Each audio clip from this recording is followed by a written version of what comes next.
You have to have the courage to listen to your customer when you didn't get it right.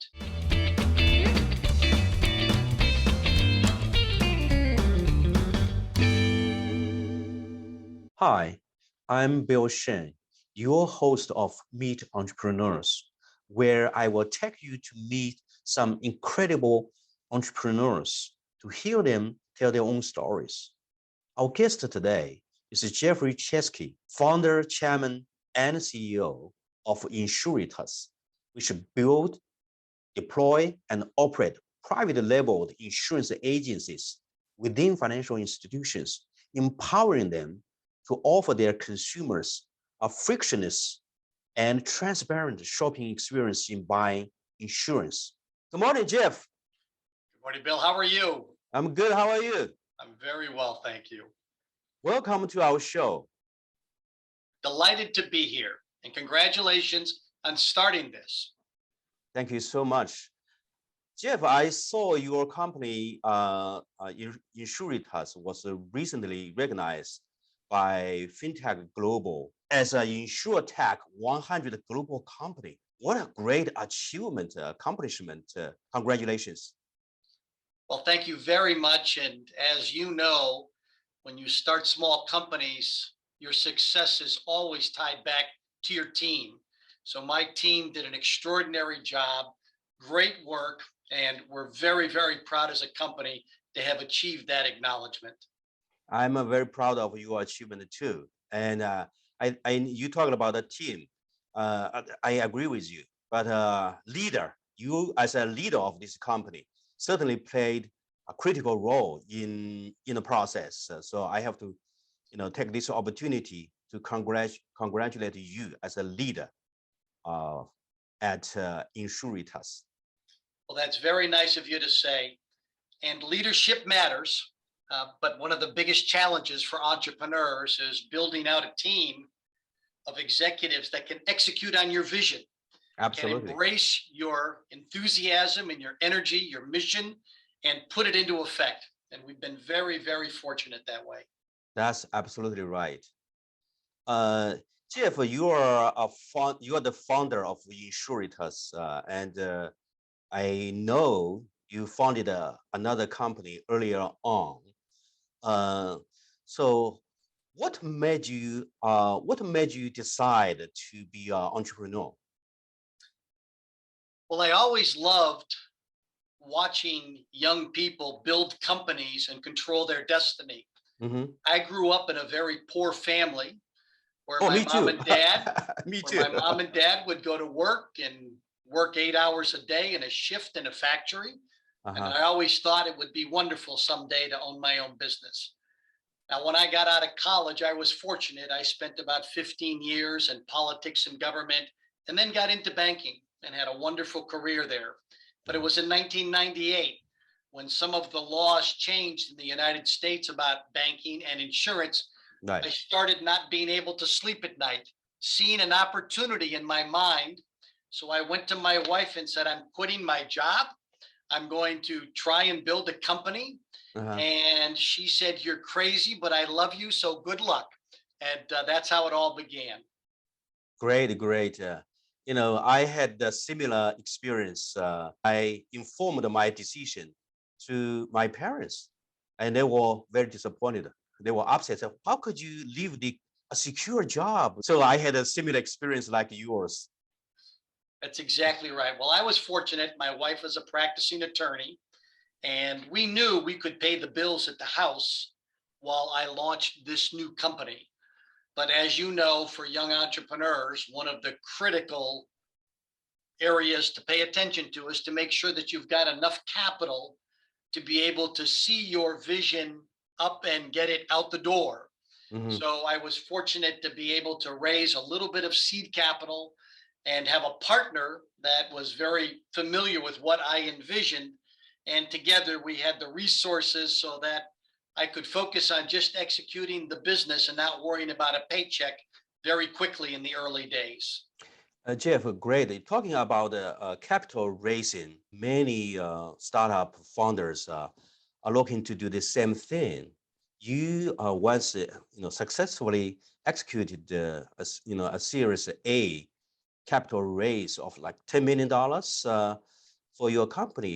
Can you please tell us a little bit about your stories there? Yeah, so I've done several raises with the current company, Insuritas. I did a seed round of over $2 million in what's called friends and family. Not my friends or family, but individual investors. Mm-hmm. I networked with people that understood the insurance vertical and the banking vertical, got to talk to some CEOs and asked them on average for investments of $250,000. Mm-hmm. And I ended up with the seed raise of raising the 2.1 million from a total of 4 investors. Then in 2012, my company started to grow and we knew we needed more capital. And that's when I did my Series A. Mm-hmm. And that was $10 million. We went out with my board. We talked about hiring an investment banker and had them going out and talking to private equity firms. And we actually interviewed an investment banker and were ready to hire them. In the meantime, we had some private equity firms that asked if we'd like to talk to them about taking some of their money. But in my heart, I know that once you raise outside capital, you don't necessarily lose control, but there's a lot of more people around your table telling you what they think you should do. Right. So I decided to try to do the Series A friends and family again. Uh-huh. And this time I networked some of the executives of some of the biggest banks and insurance carriers in the US. And I just called them. Uh-huh. And I had some of my board members call them. And we raised the $10 million in about 90 days, which was really amazing. So I have a group of investors who are friends and family, right? They're invested in the company, but they don't have board seats. They have full-time jobs. They probably on average invested about $500,000 each, which is a lot of money, but they're not laying awake night going, oh my gosh, I need my money back next month. So Jeff's got to have an exit. So it's been very good. And it also gives you access to very bright people. So when I would have a business challenge, I would look at my investor list and say, here's 3 investors that are expert about what I'm thinking about or what I'm having a problem with. And they have always been informal advisors. And I haven't announced it yet, but we just completed a Series B investment. Wow. We just closed on it in August for a little bit of transition capital, and it was successful. And again, friends and family, no private equity firms. Not to say that private equity firms and their capital aren't valuable. I just haven't gone that route. So you raised capital through your network. Yes. Through individual friends as well as executives in the in banks, right? Yeah, that's exactly right. And what I found was helpful is a couple of my contacts were advisors to people that are wealthy. So one of my board members had been for years helping wealthy people manage their investments. And he had great contacts. So he would call them up. We were actually in New York City and he'd say, I want to come upstairs and spend 30 minutes and talk to you about a business idea. Now, these individual investors had millions invested, and we would ask for a check for 500,000, and not one of them said no. Every one of them said, I'm in. So you have your story, you bring your passion, and you get to people that have some investable income that are looking to do something that has the potential to be a really big win, and you'll find some of them anxious to invest in your company. Yeah, that's an invaluable experience. I guess a network is extremely important, but you have to present your stories well, right? To convince people to put the money in your business. That's exactly right. And the other thing, Bill, I always found was that the deal structure has to be reasonable. Some young entrepreneurs have a vision and they think their business is worth $2 billion. So they're going out to try to raise some money, and people who are investing going, how does your business worth $2 billion or 1 billion or 500 million? You don't have any sales yet.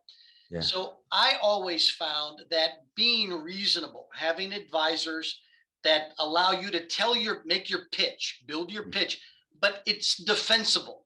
It's Yeah. not all, like Tesla, pie in the sky. Right, right, right. Some people have that success, but for most entrepreneurs that I have seen win, they've brought reasonable expectations to their pitch deck, and sophisticated individual investors, they can feel that, they can sense that, and they go, you're reasonable, I'll invest in your reasonable pitch. I agree. I think be reasonable, be realistic Exactly. at the very beginning is critical. Jeff, through your journey, what do you enjoy the most as an entrepreneur? Winning. When, yeah, I've a lot of entrepreneurs today, have tech backgrounds or they yeah, have finance backgrounds. I'm a peddler. I'm a salesman. uh-huh, And there's nothing I love every day than getting up and talking in my business to the CEO of a bank or credit union or credit card company or a neo bank, digital bank, and telling them how I can help them scale their business. So the biggest joy for me is watching a company grow and me being able to tell my story. Long term, I think the most satisfying part of my experience, having done this for a while now, is watching members of your team grow. hmm, And there's a book, Bill, I'd recommend any of your viewers get. It's called Primed to Perform. And all of my executives are required to read it. Actually, a couple of professors up in a university in upstate New York, Primed to Perform. And they talk about this idea of most businesses embracing tactical performance, uh-huh, getting up every day, opening up the door, selling your product, balancing the cash register at the end of the day. But high growth companies have to embrace adaptive performance, which means you're making it up as you go along. You've got to be prepared for ambiguity and uncertainty, hmm, changes real time in your environment. It's a hmm, special breed of person that can work in an environment, in a hmm, company that has to adapt day to day. And if you work hard to find people that meet those expectations, I say to a lot of people that want to come to work for us, we're not a place for everybody because it's very, very challenging. But if you find the right people, they grow and blossom. To hmm, me, that's very rewarding personally. hmm. So prime to perform. Yes. Prime to perform. Okay, Yep. I wrote it down. I will definitely go to Amazon to buy the That's right. book. I read it, right? Yeah. That's right. So on the flip side, what challenges have you experienced, and how did you deal with them? Yeah, the biggest challenges are making decisions that in hindsight were wrong. In our mission statement, our core values, one of the most important core values is to never fear failure, Hmm. because you cannot build a company that's adapting to uncertainty and ambiguity and volatility and fear failure. You just won't have the courage to try things if you think the boss is going to fire you because you made a mistake. In my company, I've had some big failures. Hmm. And from a business development standpoint, it's always hard to invest capital in areas of the business that you don't understand. Yeah. So in my case, I don't understand technology. I don't Hmm. understand API integration, artificial intelligence, machine learning. Hmm. And a couple of times I would invest capital, but I wouldn't invest it in the best talent with the boldest ideas and the biggest resumes because I'd be nervous. I don't know if I can keep up with them. I don't know Right. if I, can go toe to toe. I can manage and lead them. And that's where I've made my mistakes, not hiring the best talent. And in my case, it was in both financial controls and in technology. And Hmm. we ended up building out a very strong financial team because we're raising money, lots of clients, lots of risk, lots of control. And on the technology side, we finally got the best tech team under our CTO the company's ever had.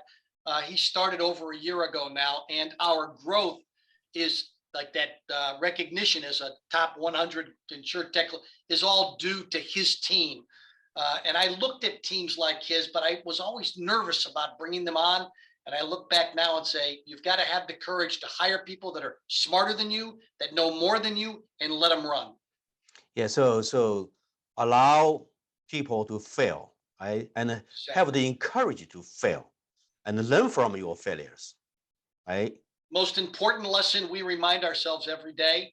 The other important lesson that our team embraces is listening to the voice of the customer. There was the founder of Zappos, Oh, yeah, I think Chinese. the Chinese And guy. yeah, Yeah. he just passed away. He Yes. was a mentor to me. And in Zappos, he did something. I met him in New York City before he actually started his company. And he said, I'm going to sell shoes online. I thought he was out of his mind. And anyway, $3 billion later, he sold to Amazon. But he said something to me. He said, Jeffrey, find a way to listen to the voice of your customer.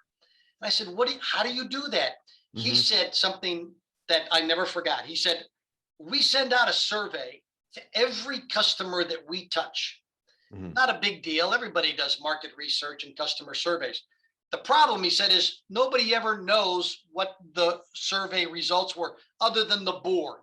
You know, a month later, somebody packages up a nice presentation. What he did at Zappos is every survey that came in from a customer would hit every employee's desktop in the company, real time, all day long. So you hung up the phone, and if your customer said great or said this was not good, he and everybody in the company would see that email real time all day long. And what I tell our employees, because we don't always hear good words, you know, it's always nice to hear wonderful recognition, but you have to have the courage to listen to your customer when you didn't get it right. And those are the two big lessons that I've learned.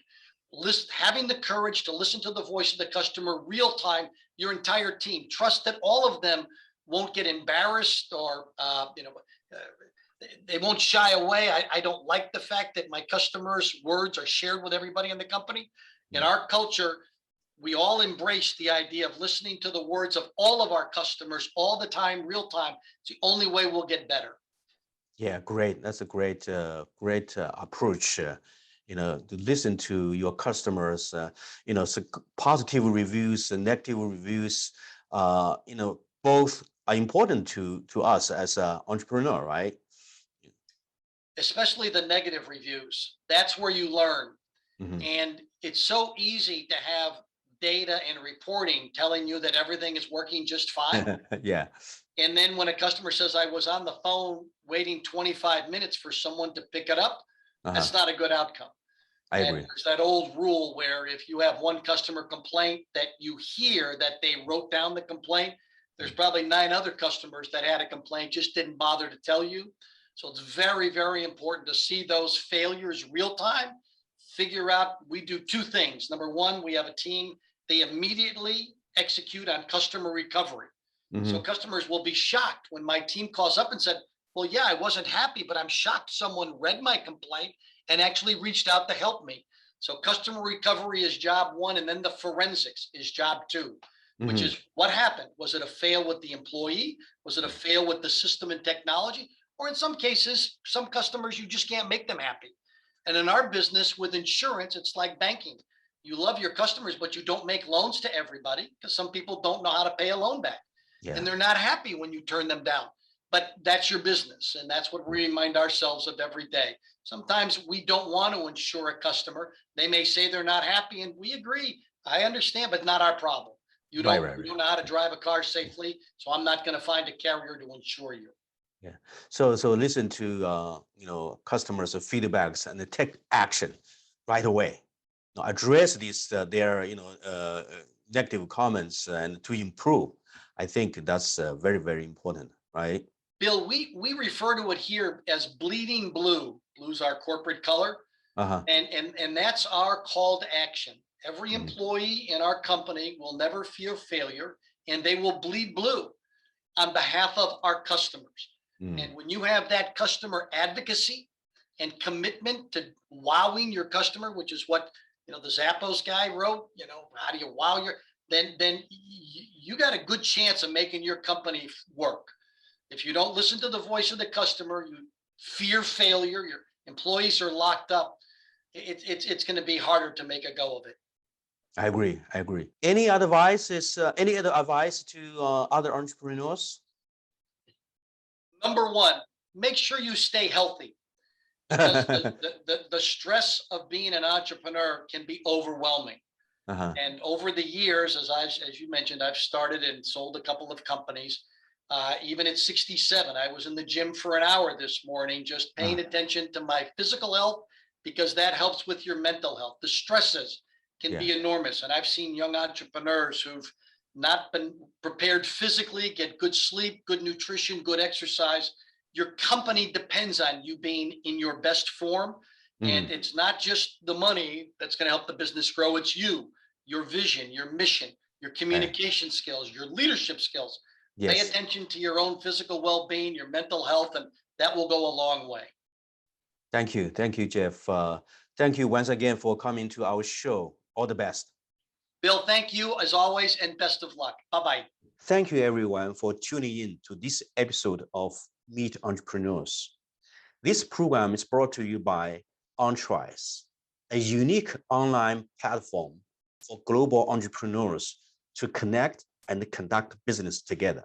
To learn more about Jeffrey, simply sign up on ENTRISE. If you are an entrepreneur interested in telling your story, simply connect me on ENTRISE. Thank you again, and I hope to see you in our next episode soon.